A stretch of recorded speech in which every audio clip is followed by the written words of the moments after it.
You wake slowly into the soft haze of morning, drifting upward through a quiet warmth that still clings to your blanket. Your room feels like it's holding its breath, sunlight filtering in through a thin gap in the curtains, dust drifting lazily in that golden strip of light.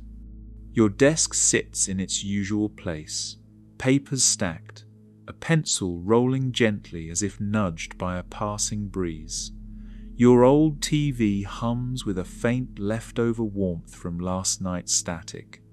Everything looks familiar, but today there's a quiet electricity in the air, something that makes your breath come a little slower. You move through the room, gathering your things as if guided by instinct. Your bag, your small lunch, the folded map from yesterday. By the door you pause. The wood grain beneath your fingertips feels worn from years of touching it without thought. When you step out, Pallet Town greets you with soft light and a breath of wind that smells of dew and earth. The town is peaceful. A row of red rooftops, a pair of pidgey fluttering between fences, a field of tall grass bending gently to the rhythm of the breeze. Someone waves from their garden before returning to their watering can. Two small houses sit quietly across from each other, and beyond them the familiar path north. Inside one of the homes, your neighbor rolls out a map across the table. She points to Viridian City with the certainty of someone who's lived here long enough to know every mile of the region by memory. Then she taps farther Pewter City, nestled against a mountain range. When she hands the map back to you, there's a silent encouragement in her eyes. The kind that feels like permission to go farther than you've ever gone. You take a breath and step toward the tall grass. A rustling sound stops you mid-step.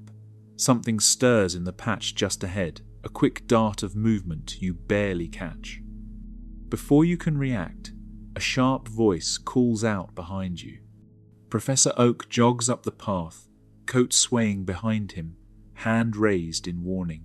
He shakes his head firmly, but with warmth in his eyes, motioning you back toward his lab as though you should have known this moment was waiting for you. Inside, the lab carries the cool scent of polished tile and humming machinery. Lights blink softly across monitors. On a central table, 3 Pokeballs rest in perfect alignment, each glinting with a soft reflection.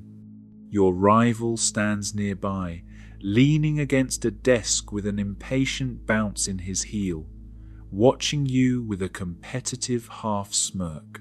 Oak gestures toward the table. You move closer, hovering briefly over the 3 Pokeballs until your hand settles naturally over the one with the flame emblem. When you press the switch, warm orange light spills out onto the table. Charmander emerges in a soft burst of brightness, scales glinting, tail flame flickering with a gentle rhythm. It blinks up at you, steps forward, and nudges your hand with its forehead in a quiet acknowledgement. A bond forms, immediately subtle, certain, and warm.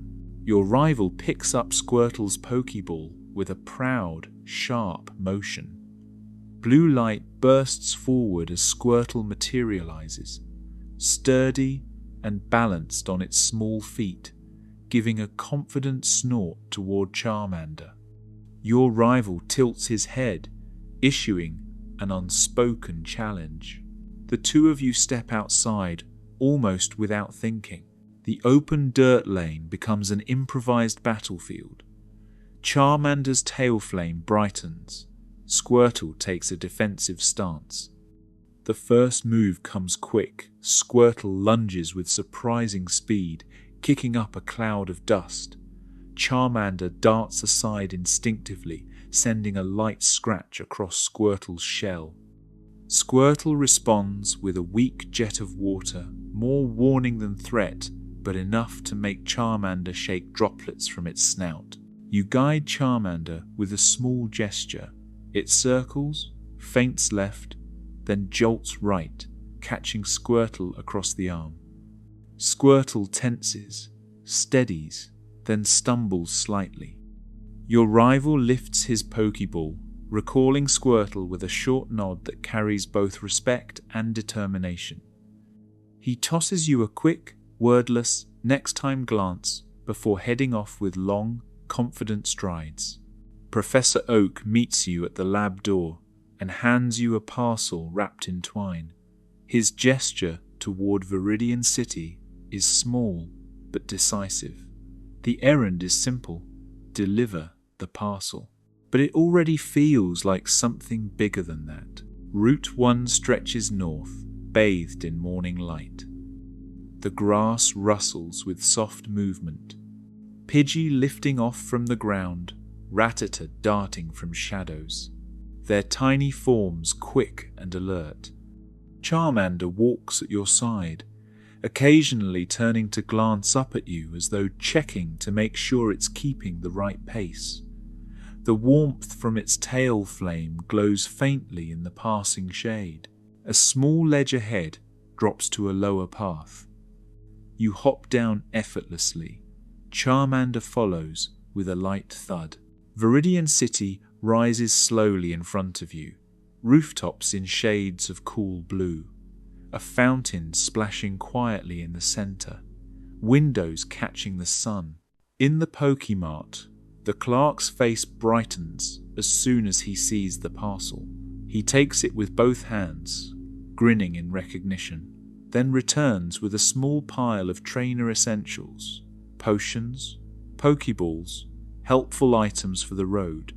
He waves you off as if he's already rooting for your success.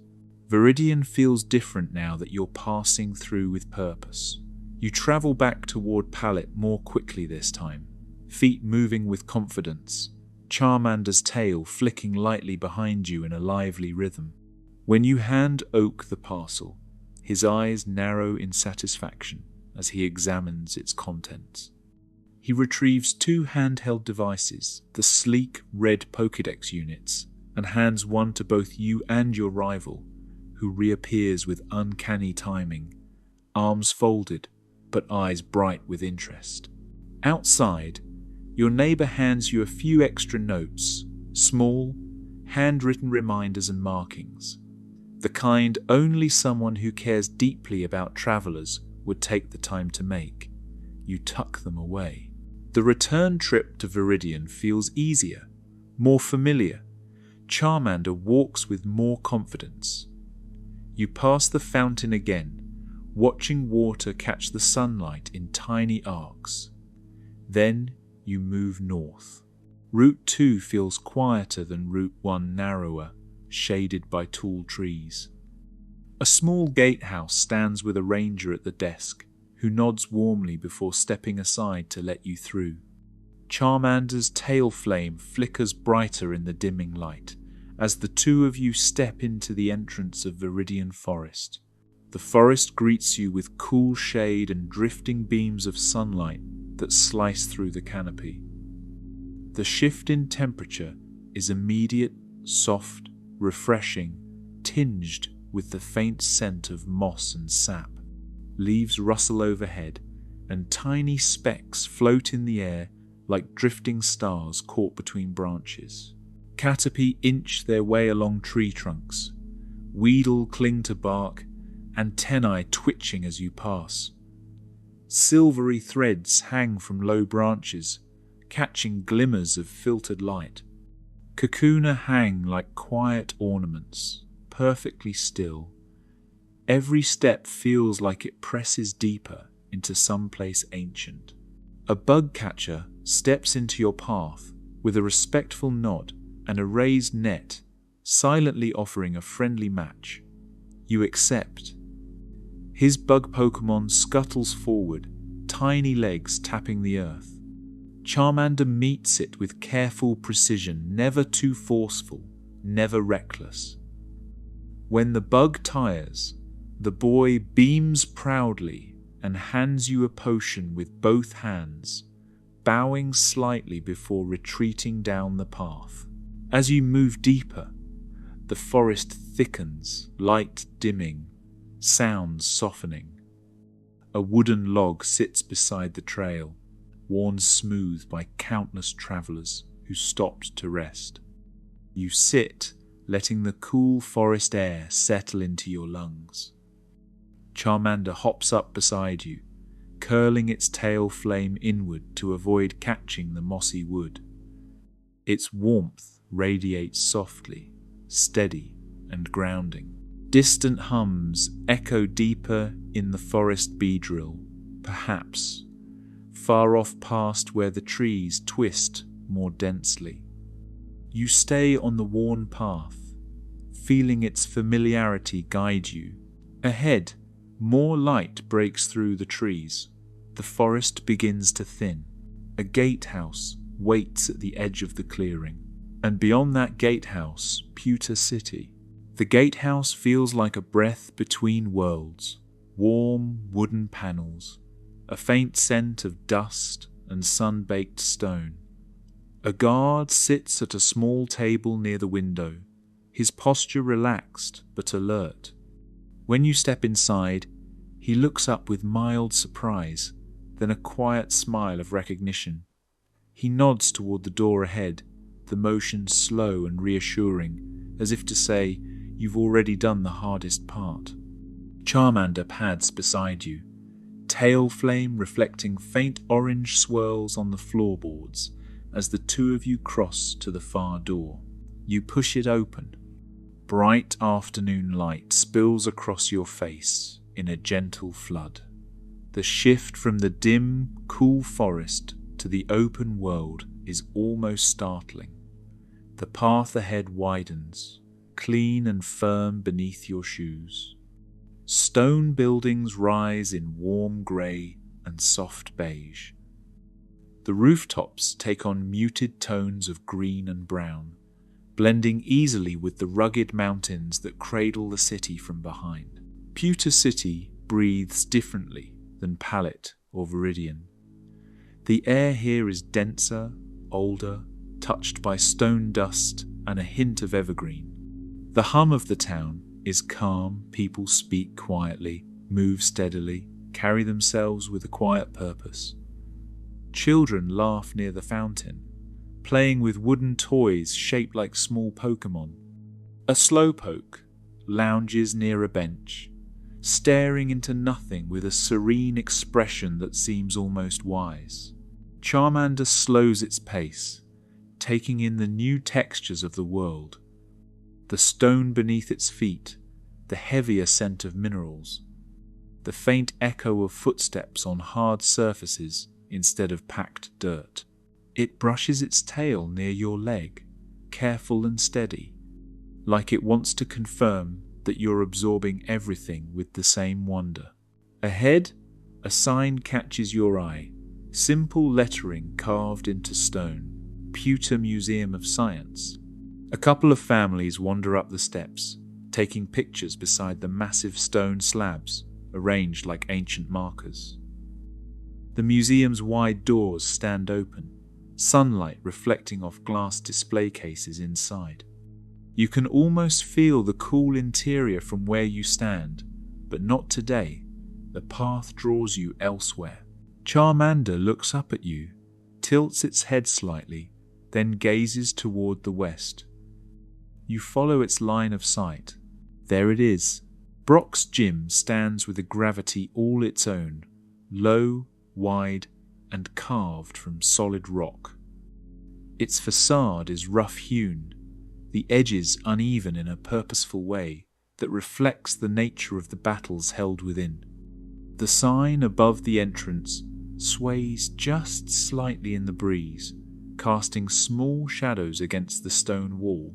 A pair of young trainers stand near the doorway, speaking softly as they examine a hand-drawn map and point toward the mountain ridge. You step closer, feeling something settle inside your chest. Not pressure, just anticipation. The clean kind, the kind that feels like a goal shaping itself in real time. Charmander's tail flame brightens subtly as it looks at the gym. Even without words, it's clear the thought is shared between you. This is where your first real test awaits. You stand there a moment longer, letting the late afternoon light wash across the stone. The mountains behind the gym rise steeply, their shadows stretching long across the rooftops. The horizon shifts toward a deeper orange as the sun begins to tilt downward. Eventually, you turn away not in avoidance, but in acknowledgement. You'll return tomorrow. You both know that. The path slopes gently toward the center of town, where a familiar white and red building stands with soft, inviting lights glowing behind its windows. The Pokémon Center feels like an anchor in every city, but this one carries a calm, mountain steadiness you haven't felt before. Inside, the air is warm and hushed. A low chime plays as the door closes behind you. Trainers rest in cushioned chairs, some half asleep with blankets pulled over them. A Clefairy sits atop one of the center tables, humming softly as it sways side to side. A Chansey moves behind the counter with practiced, gentle motions, organizing supplies into neat rows. You approach the counter. The nurse looks up with a kind smile that reflects the quiet nature of the town itself. She gestures to a tray where you can place your Pokeballs, but Charmander steps forward on its own, tail flicking politely. She chuckles quietly, gestures again, and Charmander hops onto the tray with a little bounce. The machine hums softly lights, tracing warm paths along its surface, until finally a soft chime signals completion. Charmander hops off, brighter and more refreshed, and runs a small circle around your legs before settling beside you again. You're guided to a cot in the corner of the resting area.